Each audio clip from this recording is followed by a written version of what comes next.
Hello, we're back, and as discussed, we're going to be covering newborn codes. We're going to be covering sequencing and other topics related to coding in the perinatal period.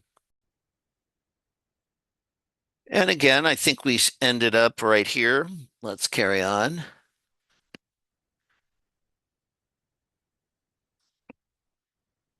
And again, very important to look at some of these specific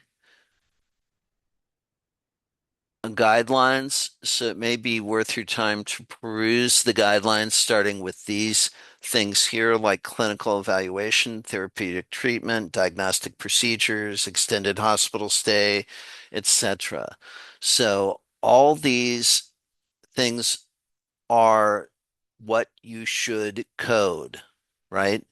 So we want to code just like the general guidelines say, clinical evaluation, therapeutic treatment, any procedures that are diagnostic, extends the hospital length of stay, increased nursing care or monitoring, implications for future healthcare needs.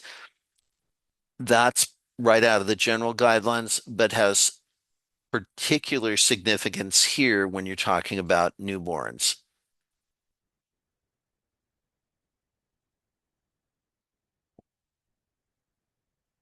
Think about the observation evaluation of newborns for suspected conditions. If you have that, you're going to assign a code from the Z05 category, observation and evaluation.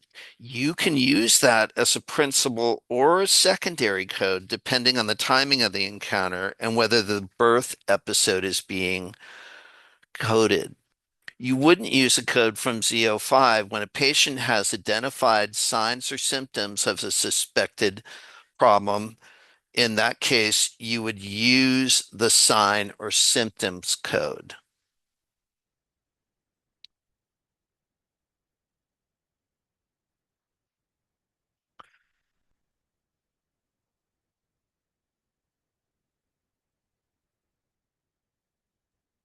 And again, this slide reinforces the idea that not every documented condition is coded, only those that meet the definition of a reportable diagnosis, which is what I circled in the earlier slide.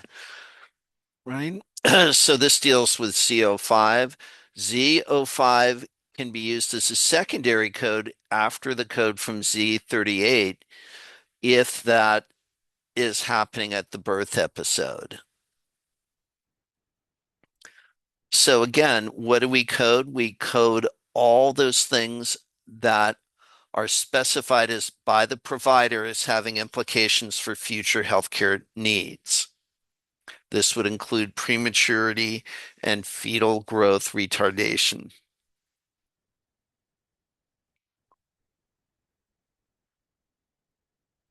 And again, as we talked about earlier, birth weight and immaturity status, these are codes that fall in the P07 codes. And again, these are related to short gestation, and they can be used not only for newborns, but for adults who are premature or had low birth weight as a newborn, and it's affecting their current health status. P36 is what we would code for congenital sepsis. If the newborn is documented as having sepsis without documentation of congenital or community acquired, the default would be congenital. If the P36 code does not include the causal organism, you would assign an additional code from category B96.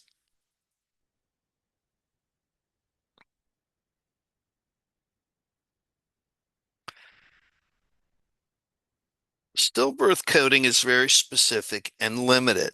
The code category P95 is only used in institutions that maintain separate stillbirth records. It's never used with any other code.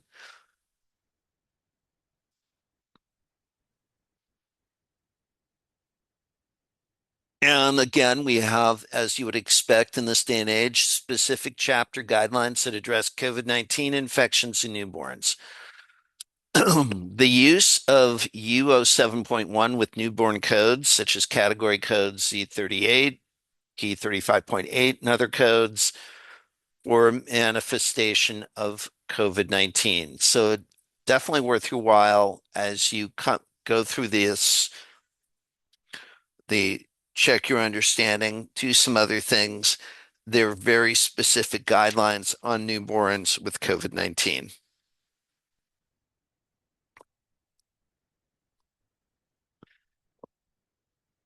And again, just another reminder, these codes affect newborns that are affected to maternal factors such as drinking, drug use, disorders related to length of gestation, abnormal findings, birth trauma, infections, and diseases in various body systems that originate in the perinatal period.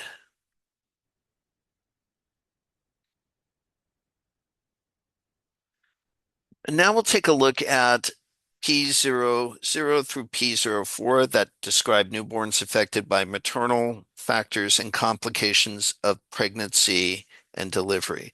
Again, even though the mother may have been using drugs or alcohol, these codes that fall in code category P00 through P04 only go on the newborn record.